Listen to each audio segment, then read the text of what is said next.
Ricuh di kantor Camat Rawas Ilir Muratara terkait Pilkada 2024, kepala warga bocor. Kericuhan terjadi di halaman kantor Camat Rawas Ilir, Kabupaten Musi Rawas Utara, Muratara, Sumatera Selatan, Rabu, 27 November 2024, malam sekira pukul 21.35 waktu Indonesia Barat. Kericuhan antar warga tersebut diduga terkait pemilihan kepala daerah, Pilkada, serentak tahun 2024. Informasi diperoleh dari keterangan warga di lokasi kejadian.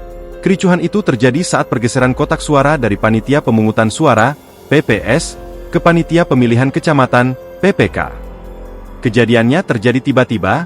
Waktu kejadian itu orang lagi sibuk mengangkat kotak suara ke dalam kantor camat, ujar warga dihubungi tribunsumsel.com. Saat itu orang-orang tengah sibuk mengangkat kotak suara dari salah satu desa yang baru tiba di kantor Camat Rawas Ilir.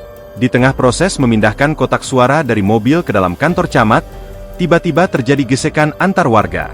Warga yang bersitegang diduga dari dua pihak pendukung pasangan calon, paslon, bupati dan wakil bupati Muratara.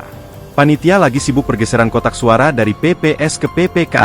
Kantor camat itu jadi gudang logistik, jadi seluruh logistik dibawa ke sana, katanya. Belum diketahui pasti penyebab atau pemicu dari kericuhan tersebut. Namun bisa dipastikan keributan terjadi antar warga pendukung paslon, bukan dengan penyelenggara pilkada. Atas kejadian itu, diketahui ada korban mengalami luka-luka, namun belum diketahui pasti jumlahnya. Terpisah, Kapolsek Rawas Ilir Ibtu Herwan Oktariansyah membenarkan terjadinya kericuhan di halaman kantor camat tersebut. Ya tapi belum jelas ini perihal apa, sekarang masih lidik ini, nanti kalau sudah fix akan kami kabari lagi, katanya.